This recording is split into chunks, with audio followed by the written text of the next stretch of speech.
Bonjour, mon nom est Nathalie Dorval. Je suis conseillère principale aux affaires réglementaires et propriété intellectuelle chez Astral Media. So first, I'd like to thank you for...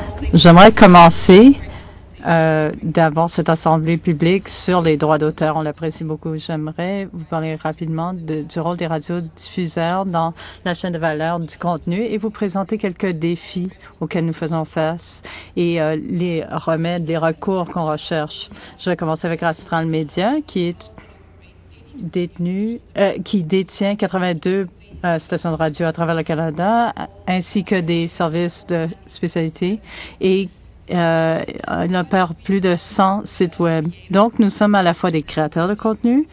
À titre d'exemple, si vous voulez accéder à un podcast ou de la programmation radio. Et nous sommes également des utilisateurs de contenu. Par exemple, lorsque nous passons de la musique sur les stations de radio.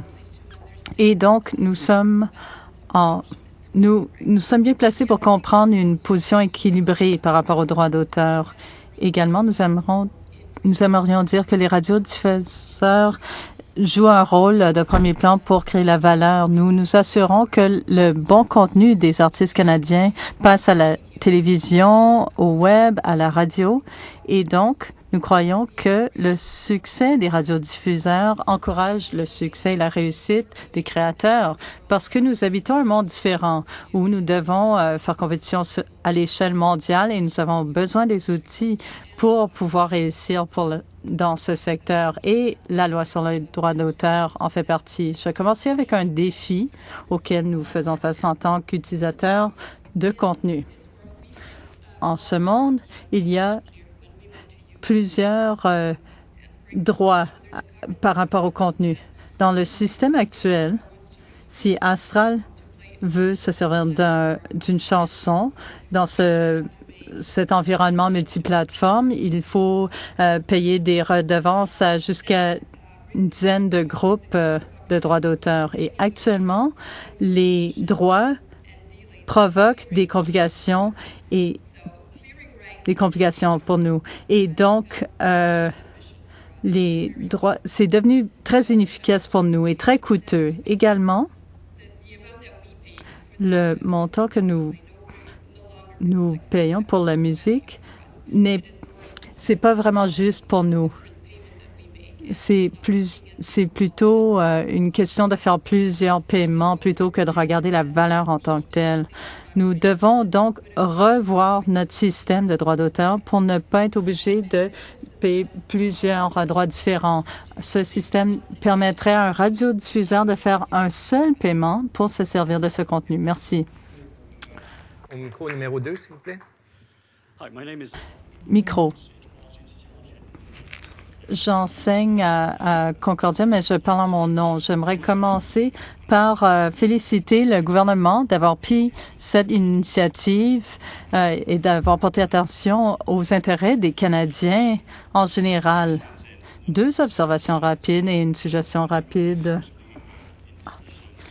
Dans les discussions en ligne et ailleurs à propos des droits d'auteur, il me semble qu'il semble y avoir beaucoup de cynisme à propos du processus de consultation, mais les gens semblent être d'accord en général que le gouvernement doit protéger les Canadiens d'abuseurs, surtout des intérêts commerciaux. Et ma suggestion rapide et très simple serait de se dire que les Canadiens sont des intervenants dans la création plutôt que se dire que nous ne sommes que des utilisateurs et des consommateurs de contenu. Merci.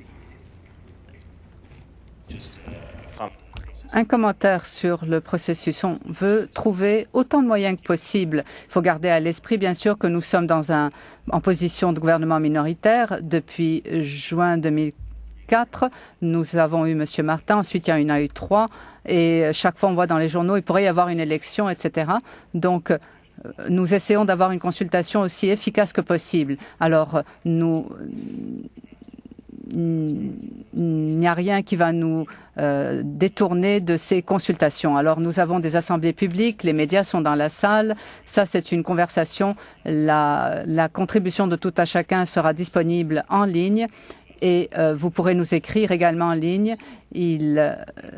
Pour les personnes qui préfèrent ce format, nous allons avoir des rencontres individuelles. Nous essayons d'avoir une consultation aussi large que possible. Et une fois qu'on mettra de l'avant ce projet de loi, ça ira devant un comité parlementaire, également soumis également à la Chambre des communes. Alors, possibilité d'émettre vos commentaires tout au long des différentes étapes. Et nous voulons qu'autant de personnes que possible puissent exprimer leur point de vue. Il y a toujours possibilité, bien sûr, pour les gens de critiquer. Nous espérons que ce sera des critiques positives et constructives. Et nous essaierons d'apprendre et de rendre le processus aussi efficace que possible.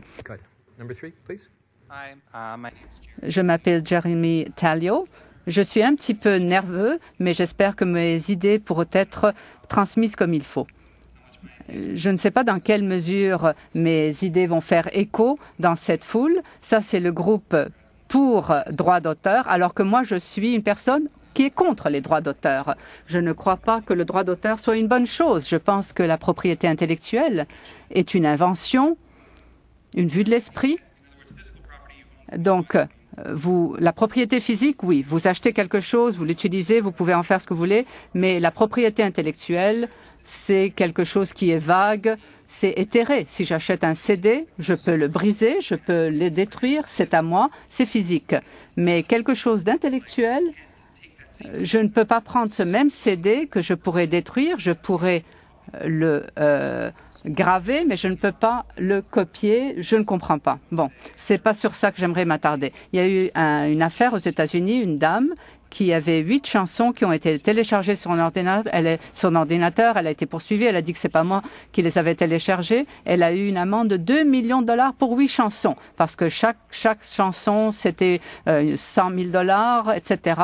Donc, une amende énorme accompagnait chaque chanson. Si vous regardez la plupart des ordinateurs des gens au Canada et à Montréal, chez les jeunes, vous allez trouver plus de 8 chansons qui ont été téléchargées. J'aimerais pas que cette loi canadienne pour les droits d'auteur génère des millions de dettes pour ces jeunes. Ces 8 chansons auraient pu être achetées sur iTunes pour 8 dollars, 1 dollar la chanson. Ça devrait être ça, la valeur.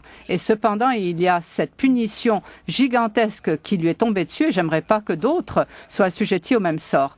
Au Canada, il n'est pas bon d'avoir une société où tous les jeunes sont illégaux. Le monsieur avant moi l'a mentionné. Beaucoup de jeunes utilisent l'Internet pour télécharger, pour partager des dossiers, etc. J'aimerais pas que tout le monde soit étiqueté illégal. Si vous avez une société où personne n'obéit à la loi, peut-être que c'est parce que la loi doit changer. Et les jeunes, à l'heure actuelle, c'est ceux qui vont grandir et qui vont remplacer les gens qui sont maintenant au Parlement et qui sont vous. D'ici 20 ans, ça sera ces jeunes. L'avenir de demain. Et c'est le point de vue général. Personne ne pense que c'est quoi que ce soit d'étrange, que c'est normal, que ça devrait être possible. Ça, c'est 1. 2. Je pense que pointer du doigt le contenu illégal sur Internet ne devrait pas être légal. Alors, qu'est-ce que je veux dire? Par exemple, Pirate Bay.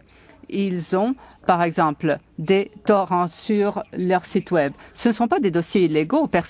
Bon, ça pointe vers un MP3 qui est légal, donc ils ont une copie sur ce MP3, mais le dossier torrent, j'imagine que vous connaissez dans ce domaine puisque vous faites toutes ces consultations, le dossier torrent pointe vers les ordinateurs de différentes personnes. Alors, pointer vers du contenu illégal. Je télécharge ce torrent ou j'héberge ce torrent sur mon site Web. Dire que parce que je l'héberge, j'héberge du contenu illégal, c'est pas vrai. J'héberge des choses qui pointent vers du contenu illégal. Je n'ai rien fait de mal. Quelqu'un d'autre télécharge ce dossier, il peut l'utiliser pour un objectif négatif, mais que quelqu'un ait un dossier torrent qui ne fait que pointer, ce n'est rien d'illégal. Ça dit aux gens où aller chercher l'information. C'est ce que fait Google. Alors, essayez de récapituler, de conclure. Vous pouvez utiliser Google. Si vous voulez rendre Google illégal, vous pouvez y trouver des photos qui sont assujetties aux droits d'auteur, des dossiers de musique. Google a une liste de tout et vous pouvez l'utiliser pour trouver des dossiers qui sont illégaux. À partir du moment où vous allez trouver ces sites web illégaux, vous allez devoir attaquer Google et je ne pense pas que ce soit ce que vous vouliez faire. Bon, je pense que si on alloue 3 minutes à chaque personne qui est derrière le micro, eh bien, ça va être bon. Donc, les gens qui sont au micro, s'il vous plaît, restez là. On va vous entendre, mais je ne pense pas qu'on puisse en entendre d'autres. Et il y a des gens en ligne également. Et oui, mais respecter les droits des autres. Monsieur le ministre.